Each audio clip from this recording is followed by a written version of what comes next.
Dobar dan, velika nam je čast i zadovoljstvo ugostiti jedno od najvećih voditeljskih imena Hrvatske radio i televizije, gospodina Duška Ćurlića. Dobrodošli. Dobar dan tebi, dobar dan svima nama, svima vama koji ćete nas sada gledati. Možete li nam za početak ispričati nešto o svojim televizijskim početcima? Mislim, jeste li se od uvijek vidjeli u tom najmoćnijem mediju i možete li izdvojiti jednog voditelja kojeg smatrate uzorom? Da, ovako, išao sam na audiciju prije nekih 30 godina. Moj san, neki iz djetinjstva, bio da ću postati jednog dana glumac. Nažalost, to se nije ostvarilo. Upisao sam neke druge fakultete, paralelno s tim, počeo sam raditi na radiju, nakon toga na televiziji i polako i učio. Ono što je dobro, to je da, što je dobro i što nije dobro, to je da za ovaj naš posao, voditeljski posao, ne postoji škola, ne postoji fakultet za voditelje. Nego moraš što više čitati, što više gledati predstava, što više gledati filmova, što više razgovarati s ljudima, što više pokušavati i tako učiti svoj posao. U Hrvatskoj jedan od najvećih mojih, mogu tako reći, uzora i dan danas je gospodin Oliver Mlaker, koji je voditeljska legenda u Hrvatskoj. Hvala. Znamo da vodite najpopularnije TV emisije poput Ples sa zvijezdama, Zvijezde pjevaju, Dora i mnoge druge. Imate li možda svoj najdraži projekt i možete li nam izdvojiti neke zanimljivosti sa snimanja, to jest događaja iza kulisa?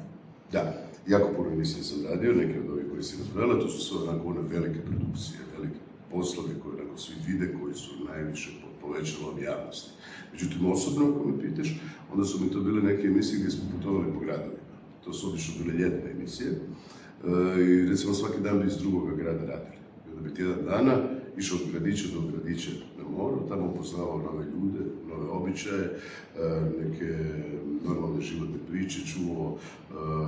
To me onako baš jako obogatilo. Ove emisije koje sam spomenula, to je onako gušt raditi, zato što su to veliki studiji, puno publike, puno kamera,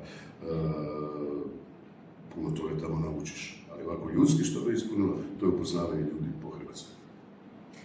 Imate li tremu pred javni nastupi? Možete li našim gledateljima otkriti tu neku tajnu kako se borite i kako se rješavate te treme?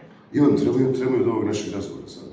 Mislim sve ono što ćete me vas dvije sada pitati. Naravno da imam. Trema je dobra stvar, trema je pozitivna stvar u ovome našem javnom poslu. Nekako vas tjera da se više koncentrirate, da se što bolje pripremite, da vjerujete ljudima s kojima radite i da u krajnjoj liniji vjerujete u ono što radite. Trema svemu tome pridonosi da vas onako malo gurne i da dobite još jedan onaj dodatni motiv. Na početku ima puno više nekih fizioloških obilježja treme, u smislu da vam se znoje ruke, da vam drhti glas, da imate suha usta, da imate nekontrolirane tikove na licu. Međutim, s vremenom, kako ste što više i više u tome poslu, te stvari nestaju. Ali rekao sam, dok god imam tremu, ovaj posao ću raditi, jer ga jako volim, a ono trenutka kad ne budem imao tremu, onda moram ići raditi nešto drugo. Onda znači da mi više nije snaga. A to ne želim jer ovaj posao zaista. Osim voditeljskih uloga, posluživali ste glas u mnogim animiranim filmovima, ali bili ste i narator u filmovima Ne pitaj kako, Sonja i Bik, te TV ulogama u serijama Pitanke i princeze, Ljubav u zaleđu. I kako uspijevate sve te obaveze s obiteljskim životom? Da, volim ovaj posao koji radim. Mnogi iz generacije koji su sa mnom zajedno odrastali danas su redatelji i znaju tu moju veliku ljubav prema glumu. I onda uvijek mi pozovu na neko snimanje, nađu neku malu ulogicu i onda ja to onako s guštom odem i odsnimim. Jako je teško uskladiti ovaj posao s obiteljskim životom, ali jedna od najvećih nagrada što je dan danas moje obitelje na okupu. Nekako moraš to pomiriti, moraš imati veliku podršku od svoje obitelji, a ako imaš tu podršku, onda sve ima smisla. Uz vaše se ime ne vežu nikakvi tračevi i nikakve negativne konotacije. Kako to uspijevate?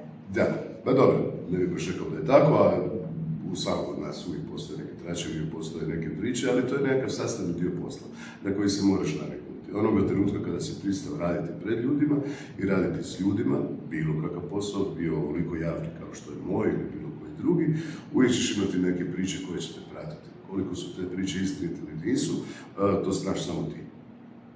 Jednostavno se nosiš s tim, ne obaziriš se da to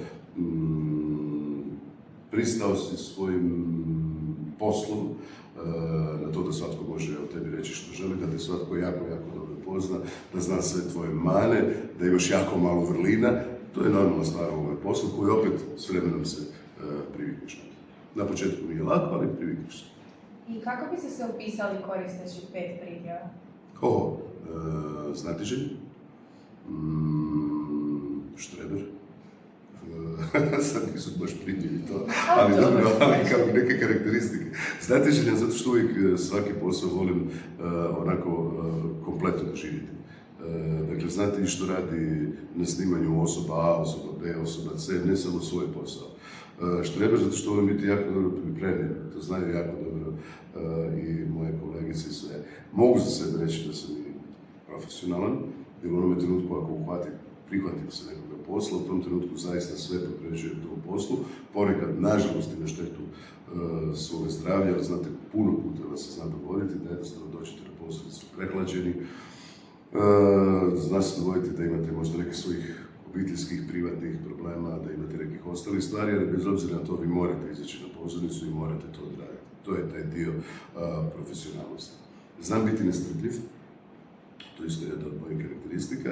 Ja bi sve odmah, to sve mora štimati, da to sve mora biti u isti tren, ono, kako smo mi zamislili, to vam ne ide tako. Jednostavno morate puno puta pokušavati, da bi došli do nekog proizvoda, do nekakve emisije s kojom ste i vi i svi ostali zadovoljni.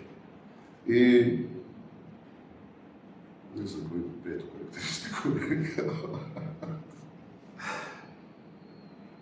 A nekad znam previše se zapitkivati. Znači, to nema sad veze s ovom znatiželju, znatiželja je dobra, a ovo previše zapitkivati znači znam dosađivati ljudima. Kako ti ovo radiš, a kako ti ovo radiš, kako ovo, znači možda to ne bi trebalo tako. Ali to je recimo jedna od karakteristika.